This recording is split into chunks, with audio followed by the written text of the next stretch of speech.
Iris, about today's lunchbox. What the heck is this?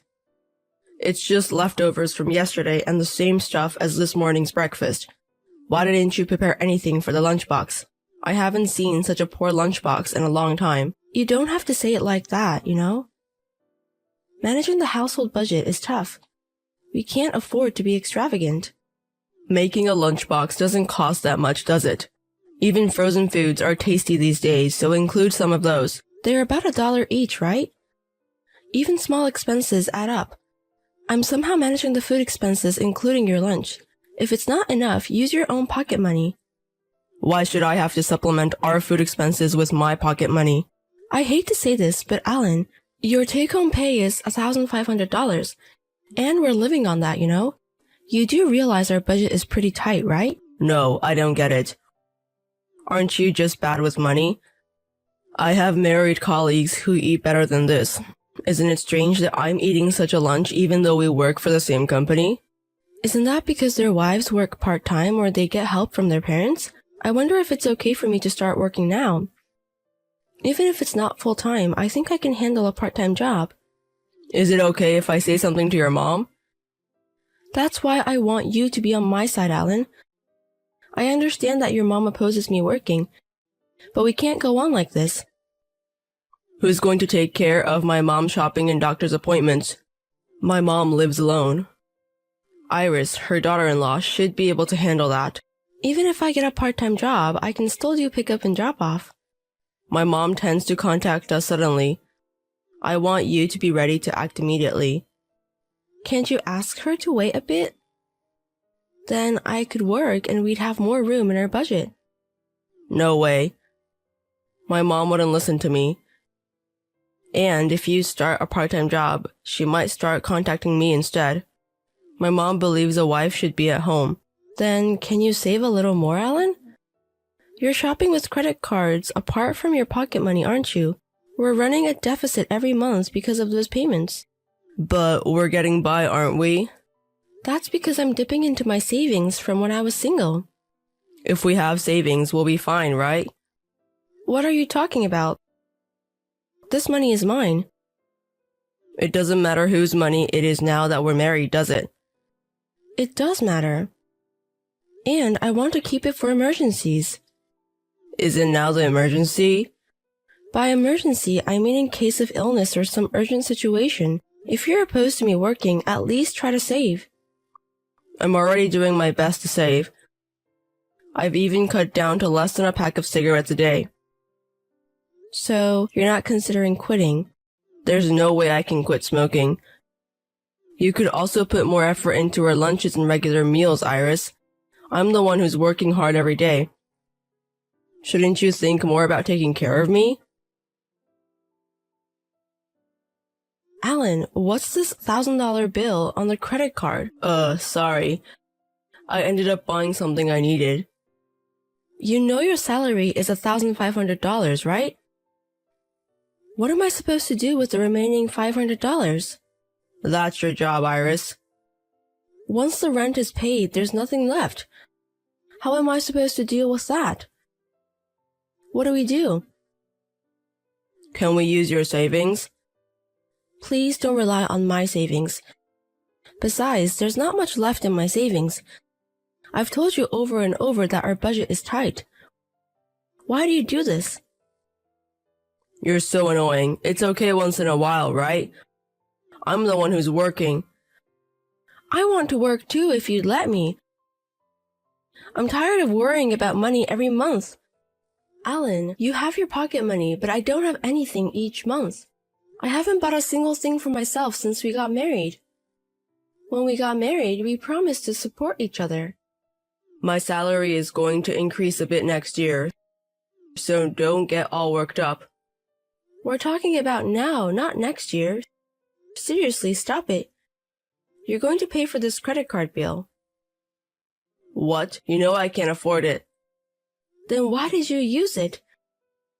Did you use it because I told you about my savings from when I was single? It's not exactly that, but stop calling me while I'm at work. It's your fault, isn't it? Me, huh? It's you who can't manage money, isn't it?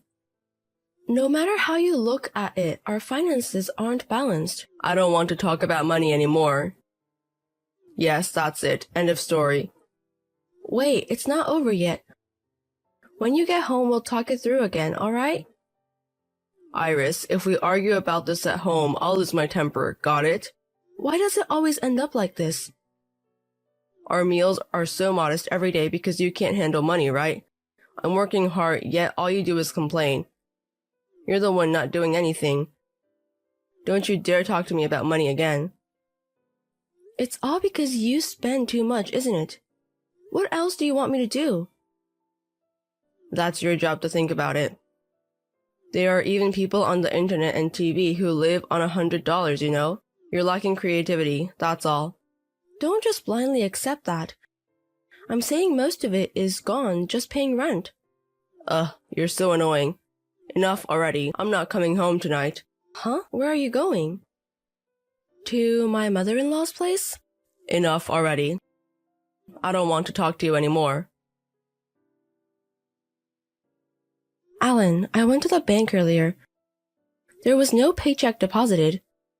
You're not late on your paycheck, are you? About that, I already withdrew it.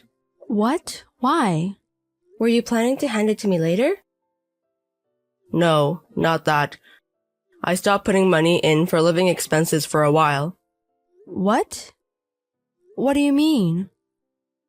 So, about our monthly living expenses, I'm not going to give you any for a while starting this month. Huh? What are you saying? How am I supposed to live without money? Can't you manage with your savings? You're seriously saying that? I told you my savings are running low, didn't I? But you still have some, right? Even last time's credit card bill somehow worked out. You keep saving, save when you have money. I'll be in trouble with the paycheck. Are you doing this because we had a fight? You're cheeky for a parasite. You should be more grateful to me. You've been thinking of me as a parasite? That's right. You're jobless and just eating, right? Isn't the word parasite a perfect fit? I've been doing house chores and going to your mother-in-law's house. I think I'm doing quite a few things. It's not like I'm not doing anything. So, is that making any money? All you do is things that don't earn a dime, yet you act so high and mighty. I've never acted high and mighty, have I? You were lecturing me. You can't live without me. Don't ever tell me to save money again. It's crazy to corner me financially. It's your fault for not understanding my position. So, what are you going to do? Are you going to kneel and apologize when you get home? I've had enough. What do you mean by enough? I'm sorry. Oh, you're apologizing. Then promise me you'll never go against me again. I'm looking forward to coming home today. Depending on your attitude, I'll think about whether to give you the paycheck. Hey, Iris. Why aren't you home? You didn't even prepare dinner. Did my mother-in-law call you over or something? No, not that. I left the house. Huh? Weren't you supposed to apologize? I've done everything I can. You ran away from home because you can't get living expenses from me. You should just apologize quickly instead of being stubborn. I'm the one earning money, so you're the one who'll suffer, I wonder how long this will last, How will the parasite live, I won't be in trouble, but you're going to have a rough time. You should be worried about yourself. What are you talking about? You're the one who'll be in trouble, right? Why am I having trouble? You can't survive without my paycheck, and you're homeless, right? Your parents are already dead. You don't even have a place to go back to. If that's the case, don't worry. I've already found a job and a place to live. What? I've been job hunting, so it was perfect. Job hunting? Hey, it's forbidden to work in this house. I know. I was planning to get a divorce, so I left. Divorce? Why? Are you serious? How would I lie about something like this? You kept telling me to save money every month because we're running a deficit, but you don't cooperate at all. If you knew I had savings, you'd spend even more. To top it all off, you've been economically sanctioning me because I'm cheeky. Do you think I can live with someone like that? What are you saying? Iris, just come home for now. At a later date, I'll visit the house with a lawyer. Why is a lawyer coming? I just want to talk to you. I'm bringing a lawyer because I don't think we can have a decent conversation, just the two of us. When we get a divorce, there's also the matter of property division. Well, we don't have any joint property, so it'll be about appliances and the car. Don't rush things. I want to discuss the divorce first. What's there to discuss now? That is, it's about the future, so to speak. If Iris was that worried, I thought I would compromise a little. I don't need that, huh? I'm getting a divorce because I'm tired of living with you, alright? Finding a middle ground by discussing things with each other. It's not on that level anymore. But it's harsh to suddenly talk about divorce. Who's the harsh one? You only have $1,500 income in each month, but you spend more than that, right? Even when I try to save, you just complain. All my efforts feel wasted. Other colleagues of ours are able to live decently. I don't want to be the only one living like I'm poor. That's why I've asked to be allowed to work, right? Yet, because my mother-in-law opposes it, you won't even let me get a part-time job. Honestly, you brought this on yourself. Understood. Then go ahead and get a part-time job. I said it's too late. Then what are we supposed to do about Mother? I'm working, I can't take care of her. I don't know. I'll resign as your wife.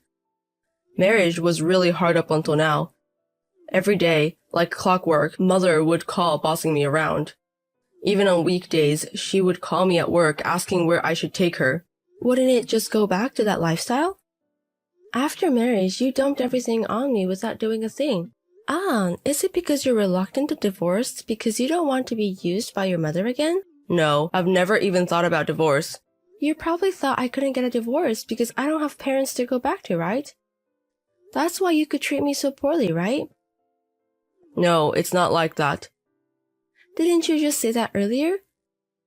There's nowhere to go, right? Sorry. Even if you apologize, I won't forgive you anymore. But you apologized to me during the day, right? You said sorry, right?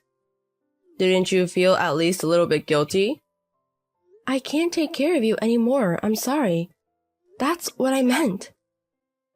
Iris, do you really want a divorce? Because of all the things that have happened? Plus, Alan, you can do as you please without me, right? No more nagging lectures from me, right? No, I'm bad at managing money. See? You just wanted to dump all the troublesome things onto me, right? I don't want to be with a husband who doesn't value me. From now on, I will value you. I'll save money and I won't side with my mother but protect you, Iris. That's what I wanted during our marriage. But I'm glad I got to know your true colors early on. I had some good memories during our courtship and early marriage, so it was hard to decide on a divorce. But thanks to this, I've made up my mind. Iris, I'm sorry. I can't live alone. Please, come back. Please. What you're worried about is not having me around to do everything for you, right? No. I want Iris back because I love you, because I care about you. You love me. Just words of love are annoying. If you really felt that way, you would have shown it in your actions. And you wouldn't have pushed me to the brink economically. I'm sorry. Like I said, it's too late to apologize now. Oh, I haven't paid this month's rent yet. And I haven't deposited the money for the credit card payment. I only have $800 left from this month's salary. I don't know, you're the one who spent it. Ah, that's right. Why don't you try the ingenuity you always talk about? You can live on $100 a month, right? You should try your best. He kept reaching out, insisting he didn't want a divorce, But my feelings weren't about to change. When I told him I was ready to seek mediation if he wouldn't agree to divorce, he begrudgingly signed the divorce papers. There were no savings for us to divide, but I managed to get some of the appliances and the car we bought when we were newlyweds. Afterwards, my ex-husband gave up on renting his own place and moved back to his mother's house, his childhood home. Since then, he's been swamped with looks after his mother and housework, leaving no time for himself.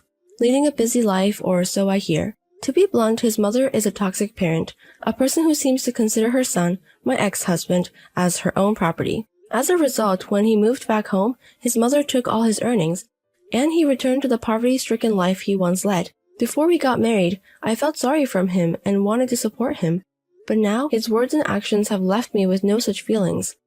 After that, I got a job with housing included, and I've been living a busy but fulfilling life. Since it's company housing, I can save more than if I lived alone, and the working environment is also good. It feels like I've suddenly arrived in heaven after a hellish marriage.